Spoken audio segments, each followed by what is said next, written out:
अस्सलाम वालेकुम दोस्तों, मैं हूं आपका होस्ट मोहम्मद अली और आज जो मैं आपको बताने जा रहा हूं बड़ी अहम चीज़ है। अक्सर वीडियोस आपने देखी होंगी, यूट्यूब पे आती हैं, लोग कहते हैं कि इंटरव्यू में ये सवाल हो सकता है, ये भी हो सकता है, ऐसा भी हो सकता है। लेकिन आज जो मैं बताने जा रहा हूं, मैं आपको एक्चुअल सिचुएशन डिफाइन करने जा रहा हूं कि मेरे साथ क्या हुआ। एक्चुअली इंटरव्यू में उन्होंने मुझसे पूछा क्या, जब मैंने एक ऑटोमोबाइल कंपनी में अप्लाई करा for the post of purchase manager, तो उन्होंने मुझसे क्या सवाल पूछे। तो ये बड़े हेल्पफुल होंगे आप लोगों के लिए भी, और जो लोग मेरे जो सुन रहे हैं उनके लिए भी, और जो नए इस फील्ड में अपना इंटरव्यू, क्योंकि इस पेंडेमिक में काफ़ी लोगों की जॉब्स चली गई हैं और अभी कंपनीज में दोबारा से जॉब्स ओपन हुई हैं। तो अब किस तरह आप कॉम्पिटेंट हो सकते हो, इतने ज़्यादा पोटेंशियल एम्प्लॉयज़ आ रहे हैं, तो आप किस तरह उनसे अबव हो सकते हो, अबव द लेवल हो सकते हो। तो आज मैं थोड़ी सी बात बताना चाहूँगा कि रियल एक्चुअल सिचुएशन में उन लोगों ने मुझसे क्वेश्चंस क्या पूछे। वो क्वेश्चंस मैं आप लोगों के साथ शेयर करूँगा, अपने आंसर्स भी थोड़े से शेयर करूँगा, कुछ टिप्स भी आपके साथ शेयर करूँगा। So stay tune with me. आप अपना रिज्यूमे सबमिट करवा देते हैं और फिर आप इंतज़ार करते हैं कि मुझे कंपनी की तरफ से कॉल आएगी फाइनल इंटरव्यू के लिए। अच्छा, वो कॉल आती है, आप कंपनी में जाते हो, उनके अपना CEOs के साथ, HR मैनेजर के साथ, उनके हेड्स के साथ, हेड ऑफ द टीम के साथ आप बैठते हो। अच्छा, पहला क्वेश्चन वो क्या करते हैं, तो पहला क्वेश्चन वो करते हैं, टेल मी अबाउट योरसेल्फ।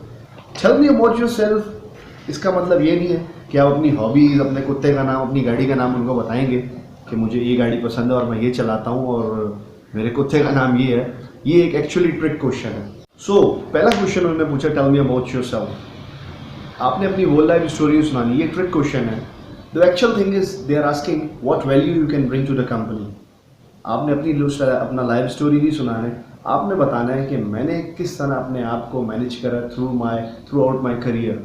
कितने सालों का मेरा करियर था, मैंने कितने क्लाइंट्स को हेल्प आउट किया। अच्छा, इसका जो मेन जो उसको जानने के लिए जो एक्चुअल तरीका है, वो फार्मूला मैं आपको बताता हूँ, वो है 3S फार्मूला। 3S है। पहला फार्मूला है, आपकी फॉर्मेशन बनेगी सक्सेस कि आपका बैकग्राउंड क्या है, आपने बैकग्राउंड में क्या किया। Make up your own story. ये स्टोरी आपने किसी की भी कोई स्टोरी कॉपी नहीं करनी, अपनी स्टोरीज लिखनी है। लिखेंगे, दोबारा लिखेंगे, फिर लिखेंगे, उसको रिफाइन तरीके से लिखेंगे। वो बेटर एक्सप्रेस कैसे होंगी वो आपने प्रैक्टिस करनी है। सारी चीज़ें हैं आपकी प्रैक्टिस पे। जितनी अच्छी आपकी प्रैक्टिस होगी उतना अच्छा आप फाइनल इंटरव्यू दे सकेंगे। अच्छा, 3S का मैं बताना आपको चाह रहा था कि 3S की फॉर्मेशन बनती है। पहला सक्सेस है, मैंने जैसे आपको बता दिया। आप अपनी कंपनी के बारे में बताएंगे। जस्ट सपोज आप अप्लाई कर रहे हैं for the post of let's say social media manager. So social media manager आप कह सकते हैं कि I have been doing social media and I help companies and individual to grow their social presence or to increase their Facebook presence or Instagram, something like that। और मैंने अपने clients की help करी है, उनका इंक्रीज रेट 100 या 150 या 200% बना है। और ये मेरी लिस्ट है मेरे क्लाइंट्स की जिनके साथ मैंने काम किया है, और उनका जो रिव्यू मुझे उन्होंने दिया है वो सारी ये लिस्ट डाउन आप लोग करें। अच्छा, दूसरा पॉइंट है, दूसरा बड़ा अच्छा पॉइंट है, दूसरा है आपकी स्ट्रेंथ। आपने अपनी स्ट्रेंथ लिस्ट डाउन करनी है कि ये मेरी क्वालिटी है, इसमें मैं अच्छा हूँ। अच्छा, सिर्फ अच्छा आप ये कोई एग्ज़ाम नहीं है कि आपने स्ट्रेंथ्स की डेफिनेशन लिखनी है या अपनी स्ट्रेंथ बतानी है। आपने अपनी real life story, real life experience जो आपके करियर में आपके साथ हुआ, आपने वो शेयर करना है। Actual life stories. So make up your own stories. आप कुछ भी हो सकती है वो, आप किसी तरह भी आपने हेल्प की, आपने किया हो सकता है अपनी कंपनी को, आपने वो लिखनी है, रियल लाइफ स्टोरीज लिखनी है। अच्छा, नंबर 3 क्या है, सिचुएशन।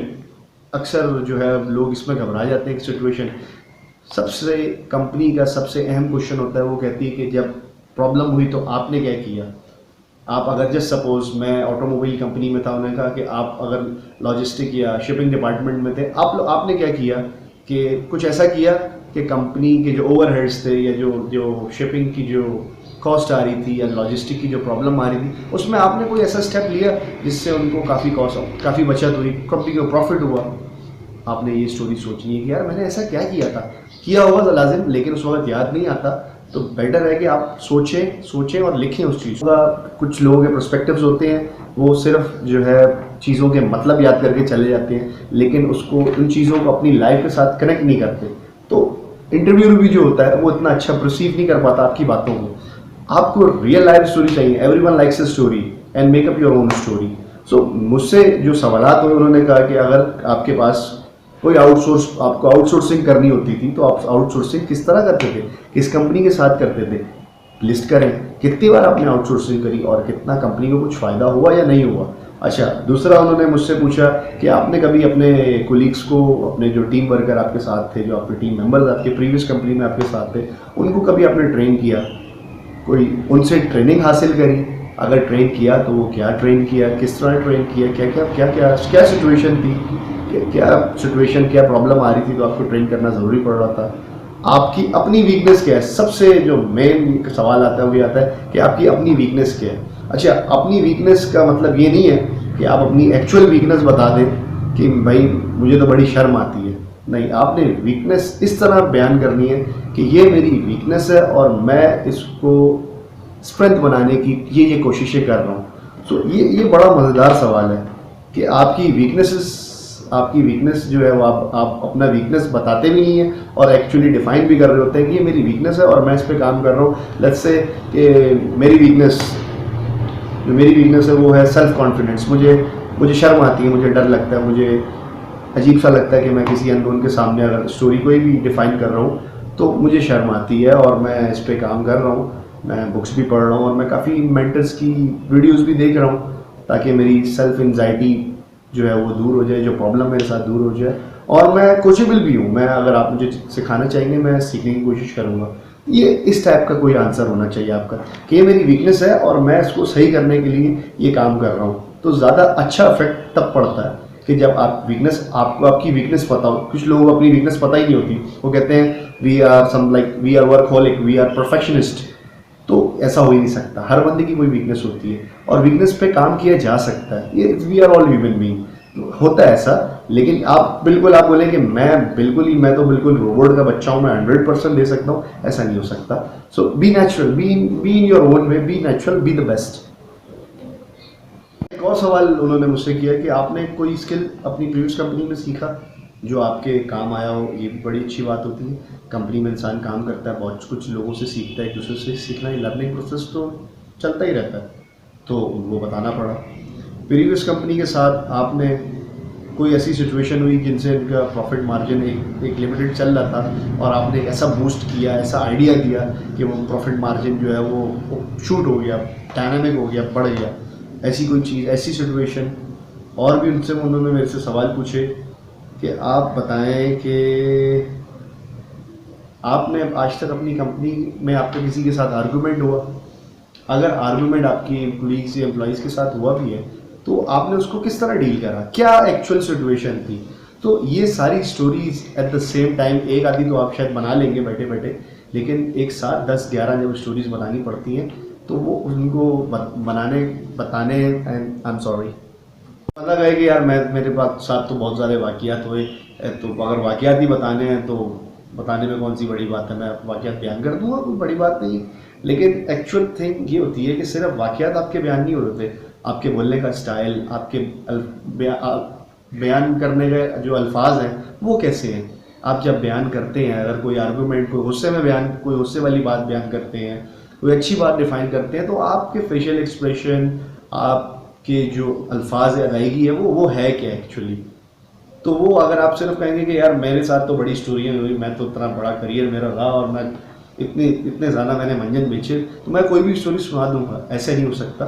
आपकी स्टोरीज़ रिफाइन होनी चाहिए, आप वो स्टोरीज़ लिस्ट डाउन करें, लिखें, पेपर पे लिखें कि हाँ ये वर्ड मैंने बोलना है, ये फजूल के वर्ड्स नहीं बोलने, क्योंकि ये आपका फाइनल इंटरव्यू है and you have got the final chance. So be your best, cut out. अच्छा, सेल्फ एंजाइटी के बारे में मैं बता रहा था, मैंने शायद बात की थी, शायद वीडियो में की है नहीं की, मुझे याद नहीं है। सेल्फ एंजाइटी की, जब से ये पेंडेमिक चला है तो सबसे बेटर सेल्फ एंजाइटी कंट्रोल करने का, जो अगर आप किसी को नहीं हो सकती एकदम से कोचिंग के किस तरह कंट्रोल करें, सबसे बेटर ऑप्शन है ये मास्क पहन लें आप, आपकी सेल्फ एंजाइटी कंट्रोल हो जाएगी। आपको ये डर नहीं लगेगा कि यार अगर मैं जो बोल रहा हूँ मेरी शक्ल कैसे लग रही है, मेरे अल्फाज किस तरह लग रहे हैं, क्या मैं अच्छा लग रहा हूँ, क्या मैं बुरा लग रहा हूँ। बहुत सारे इंसान को शौक व शुबाब होते हैं अपने ऊपर, अपनी पर्सनैलिटी के ऊपर कि मैं किस तरह लगूंगा, क्या होगा। तो ये आप मास्क पहन लें, हमेशा किसी भी कंपनी में जाएं प्रॉपर सैनिटाइज होके मास्क पहन के जाएं, उनको पता लगता है कि वाकई ये एक रीज़नेबल बंदा है, ये अपनी भी सेफ्टी कर रहा है, ये अगलों की भी सेफ्टी के बारे में सोच रहा है। ये सारे पर्सपेक्टिव जो है वो देखे जाते हैं। एचआर मैनेजर खामोश बैठा रहता है उधर, कंट्री मैनेजर या ये जो एचआर जो सारे इंटरव्यू ले होते हैं वो खामोश बैठ के पूरा आपको समझो पूरा आपको वॉच कर रहा होता है, कैलकुलेट कर रहा होता है कि आपकी कौन कौन सी चीज़ जो है वाकई इस कंपनी को चाहिए, इसकी नीड है। अगर नहीं है तो भाई उनके पास बहुत बंदे हैं, बहुत बंदे बेचारे जॉबलेस हैं, तो उनके पास रेंज बहुत है। सो आप समझें कि मैं ही हूँ फिर मैं ही हूँ, तो प्लीज़ ये मैं वाली जो बात है ये घर छोड़ के जाइएगा। शायद हो सकता है आपको जॉब मिल जाए। Thank you so much.